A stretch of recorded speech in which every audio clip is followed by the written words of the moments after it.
एक गांव में एक गरीब किसान रामू रहता था। उसकी आर्थिक स्थिति बहुत खराब थी। रामू के पास सिर्फ एक छोटा सा खेत था, जिसे वह मेहनत से जोता और बोता था। लेकिन कभी मौसम की मार, कभी बीज की कमी उसकी फसलें अच्छी नहीं होती थीं। इसी कारण उसका जीवन बहुत कठिनाई से गुजर रहा था। एक दिन रामू को गांव के एक बड़े व्यापारी से कुछ पैसे उधार लेने पड़े। व्यापारी ने उसे पैसे दे दिए, लेकिन बहुत ऊंचा ब्याज लगा दिया। रामू ने सोचा कि वह फसल काटने के बाद ब्याज समेत पैसे वापस कर देगा। लेकिन उस साल भी फसल खराब हो गई और रामू के पास पैसे चुकाने का कोई साधन नहीं बचा। जब उधार का समय पूरा हुआ तो व्यापारी रामू के घर धमका और कर्ज चुकाने की मांग करने लगा।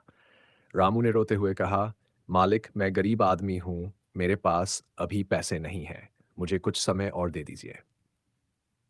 लेकिन व्यापारी ने उसकी बात नहीं सुनी और रामू को धमकाया कि अगर वह समय पर पैसे नहीं लौटा पाया तो उसकी जमीन छीन ली जाएगी। रामू की आंखों में आंसू आ गए।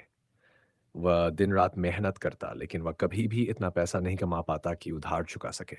गांव के लोग भी उसकी हालत देखकर दुखी होते थे, लेकिन कोई भी उसकी मदद नहीं कर सकता था।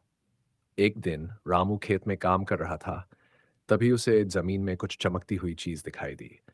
जब उसने मिट्टी हटाई तो उसे एक पुराना सिक्का मिला। वह सिक्का बहुत ही पुराना और कीमती था।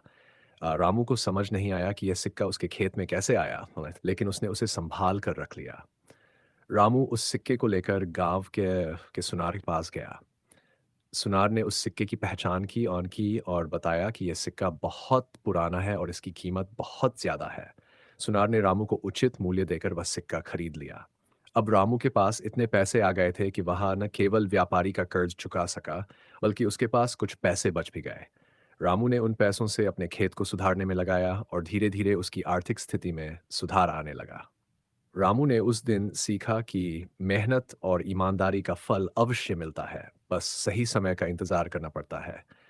वह सिक्का उसकी किस्मत बदलने का जरिया बन गया, लेकिन असली जीत उसकी मेहनत और संघर्ष की थी।